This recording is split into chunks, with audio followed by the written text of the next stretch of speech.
Bonjour, Monsieur Pierre-Louis. Bonjour. Monsieur Pierre-Louis, vous êtes bien sûr actuellement directeur technique du Stade Spiritain. Merci d'être venu à notre chaîne Ti Grand Monde TV, une chaîne de télévision mise à la discussion des personnes âgées. Voyez-vous, pour les 100 ans du Stade Spiritain, on a fait appel à vous en tant que directeur technique. Dites-nous à quoi ça consiste. Eh bien, tout le plaisir est pour moi d'être ici aujourd'hui. Alors, le directeur technique d'un club, c'est lui qui est chargé d'élaborer la politique technique du club. En ce qui me concerne, je m'occupe uniquement des jeunes, des U7 jusqu'au U17. Merci. Alors, merci d'avoir donc accepté, disons, de répondre à quelques questions. Monsieur Pierre-Louis, depuis quand exercez-vous cette fonction? Bon, je l'exerce depuis quelques années, mais si vous voulez, je vais revenir un peu sur mon parcours. J'ai été joueur du Stade Spiritain, entraîneur. Donc j'ai commencé à jouer au Stade Spiritain début 1961. C'était la grande équipe du Stade Spiritain. Bien. Donc à cette époque, j'étais junior. Il n'y avait pas de cadet ni de minime à cette époque. Donc j'ai évolué à partir de l'année 1963 au Stade Spiritain. Donc le Stade Spiritain venait de remporter la finale de la Coupe de France zone Martinique. Il était allé jouer en France. Et puis au retour, l'équipe a perdu, disons, presque la moitié de l'effectif. Donc à ce moment-là, l'entraîneur a été obligé de faire appel à des jeunes, comme les Assené de Beauville-Willy, comme les Noadzi, comme les Ampigny, Pierre-Louis, etc. Donc c'est à partir de cette époque que j'ai commencé à évoluer au Stade Spiritain. Monsieur Pierre-Louis, petite question. Vous dites le stade a perdu à peu près la moitié, disons. En quoi ça concerne cette perte de joueurs? Non, parce que les joueurs donc, ont voulu repartir en France pour le travail, pour le boulot. Donc c'est uniquement ça. Il y en a un qui est parti au club colonial, c'est Christian Dezou. Donc disons que l'effectif était amoindri à cette époque. D'accord, reçu. Au sujet, disons, des jeunes que vous encadrez, êtes-vous satisfait de l'évolution de vos joueurs? Ah, tout à fait.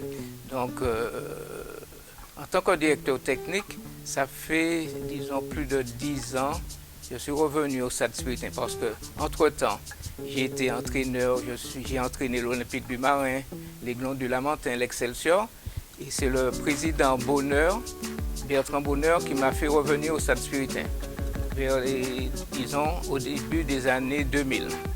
Je suis revenu en tant que directeur technique. Je suis reparti pour entraîner le Racing Club de Rivière-Pilote. Je suis revenu, c'est le président Raymond qui m'a fait revenir en tant que directeur technique toujours. J'ai arrêté pendant une année et cette année, j'ai repris du service. Donc disons que mon rôle consiste à former les éducateurs, former les jeunes qui sont sous leur responsabilité et faire en sorte qu'ils se forment aussi au niveau de la Ligue de football de Martinique. Monsieur Pierre-Louis, il me semble que d'après les oui, que le stade a bien sûr évolué avec une très belle équipe dans les années et il y a eu depuis un grand trou avant que le stade ne reprenne un peu de force. Voyez-vous, pouvez-vous nous dire à quoi c'en est... Quoi c'est dû? À quoi c'est dû?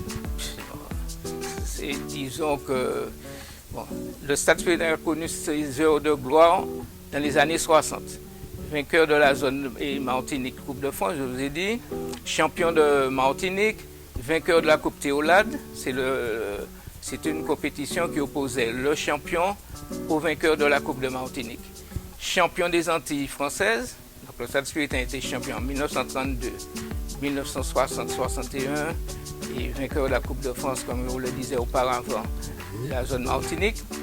Après ça, il y a un creux, le Stade Spiritain est descendu en première division. Oh. Oui, il y avait la division d'honneur et la première division. Il n'y a pas de promotion d'honneur. Première division, Louis Diaz est venu entraîner l'équipe, avec toujours des jeunes, et on a fait une saison sans perdre un match. On est remonté en division d'honneur, et à cette époque-là, on a remporté la Coupe Pommery. C'est une coupe qui remplaçait la Coupe de France pendant une année, donc on l'avait remportée. Donc le match s'était déroulé à Petit-Bourg contre la Gauloise de Trinité, on avait gagné 1-0. Et c'est votre serviteur qui avait marqué le but de la tête, malgré ma petite taille. Ah ben, félicitations. donc, et puis après ça, le stade a fait le va-et-vient entre la promotion d'honneur et la première division. Et puis depuis, le stade est tombé, et, disons, au niveau des résultats, ça n'a pas été ça. D'accord. Ouais. Encore de petites choses. Avez-vous, durant votre si beau parcours, une belle anecdote, une mauvaise bien sûr, à nous raconter? Anecdote, c'est beaucoup dire. Ah oui, bon, il y a quelque chose qui me revient à l'esprit, c'est un match qu'on jouait ici au Saint-Esprit contre la Gauloise de Trinité. Un championnat, c'est un match important. La télévision s'était déplacée pour venir filmer ce match. Et dans l'équipe, on avait un joueur, je peux le nommer, c'est Georges Pastel. Il n'habite pas bien loin d'ici, il n'habitait pas bien loin d'ici. Et le match a commencé, après 5 minutes, il jouait défenseur central, il a commencé à dribbler dans la surface. L'entraîneur, Louis Diaz, s'est levé, il lui a fait une remarque. Il lui a dit, Pastel, préparez-vous à sortir. Parce qu'il était rigoureux, hein, Diaz, au niveau de son équipe. Un défenseur ne peut pas dribbler devant les buts, dans la défense. 2 minutes après, il recommence. Après 10 minutes, il a sorti et parti Georges Pastel de l'équipe. Bon, on avait remporté le match, mais c'était pour vous montrer la rigueur qui existait dans l'équipe entre l'entraîneur et le groupe, les joueurs. Et puis, bon, il n'admettait pas des fantaisies dans l'équipe. Voilà. D'accord. Je suis satisfait, disons, à mon avis, de tout ce que vous avez dit sur le Stade Spiritain. L'équipe TV Grand Monde vous remercie. Et puis, voilà. Merci, monsieur. Je vous remercie de m'avoir reçu.